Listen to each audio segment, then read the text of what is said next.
அந்த அறிவிப்போல் அன்ப தருவாள் சின்ன அறிவிப்பும் இன்று சுடுவாளே நீயும் தும்மிடி தும்மிடி ஆயுசு நூறாக என் உயிர் உன்னோட பத்திர சொத்தாக என் பார்வை உன்னோடு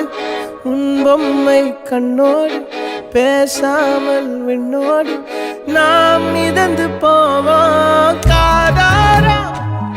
அடியாளோ